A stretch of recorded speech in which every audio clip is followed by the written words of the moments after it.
Hello everyone, welcome to my channel and this video. By the way, there are many more on my channel interesting content that will definitely interest you. Thank you all for your attention. Do not forget to subscribe, like and leave comments. Enjoy your viewing. Thank you for your attention.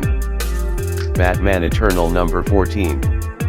As the gang war reaches a bloody climax, Batman and Jason Bard must bear witness to the horrifying last stand of the Penguin. Plus, Jim Gordon makes a terrible decision that will shape the rest of his life. At Arkham Asylum, the Scarecrow has been sending out messages for days, hoping for help. Something came up from beneath the asylum and took control, and he has been on the run ever since. Unfortunately, he is sure his messages are not getting beyond the asylum walls, and it will not be long before he is taken. On the outskirts of Gotham, the Penguin is displeased to have been housed in such a grungy place as the Golden Lark Motel. Despite all of his legally earned money, the Penguin can't get his hands on any of it without risking his life, thanks to Carmine Falcone's machinations. He recalls how there used to be a mob boss called the Lion, Rex Calabrese, who was the first to terrify the police into going on the take. It was him who forced the other gangs to pay him a cut or die. He had said it was the natural order of things, that one day an alpha lion would get weak and a younger one would kill him and take the pride for his own. That younger lion had turned out to be the Roman, Carmine Falcone. But the time has come for the Penguin to rule. After killing one of his insubordinates to quell his rage, the Penguin receives word of the Roman's location. At the mayor's office, LT. Jason Bard plays his tapped recording of interim Commissioner Forbes conspiring with the Roman for Mayor Hattie. Unfortunately, the mayor is not receptive, and Jason is well aware of why. He doesn't have the evidence yet to implicate the mayor, but he will. He has the story waiting to print in the Gotham Gazette, and it can contain Hattie's name or not, if he'll give up Falcone. Nervously, Hattie can only admit that he knows where Falcone is, at the Roman holiday florist. Bard responds that while he won't bring him down today, he will be going through Hattie's history, seeking chinks in his armor.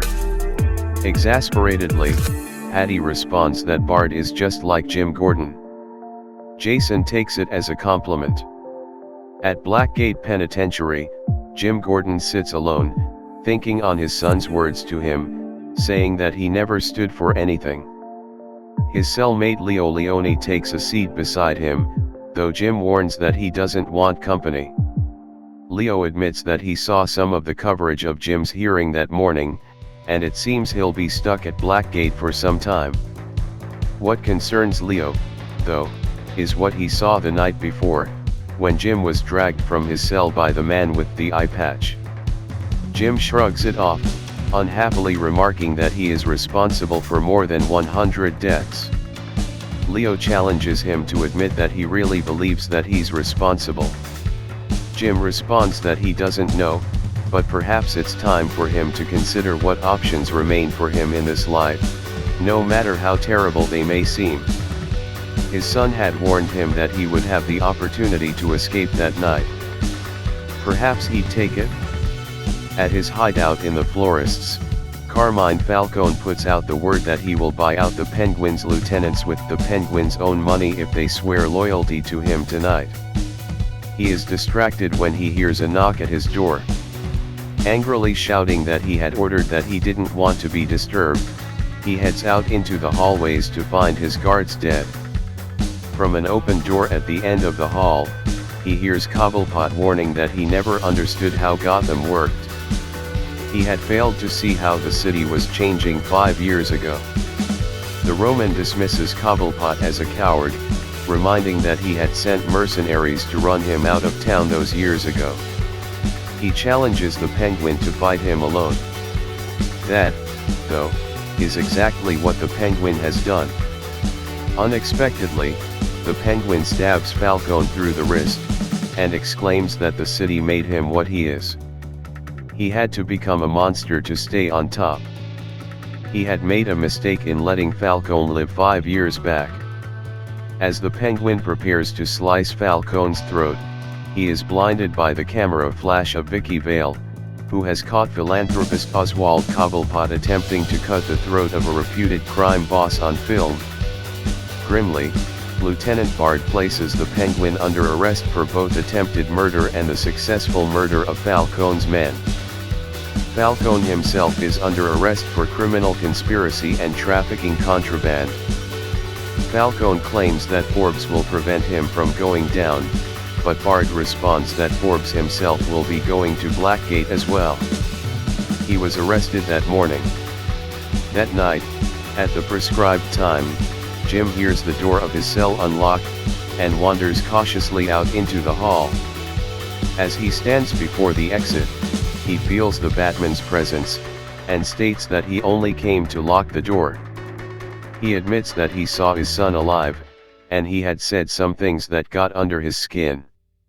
James, Jr. had claimed that Jim wanted to pull the trigger out of years of resentment for Gotham City. While he knows that's not true, he is getting old. He can't be the young man who leaps across buildings anymore, and that kind of foolishness is what got him into this mess, and people died as a result. Batman may believe he was framed, but there's still no evidence. If Jim himself could be tricked like that, it only goes to show how little he is up for this kind of thing anymore. Jim wonders if Batman has ever heard of Rex Calabrese. Batman is well aware of the Lion. Jim reminds him of the idea of the natural order, the fact that Calabrese knew he wouldn't stay on top forever. Just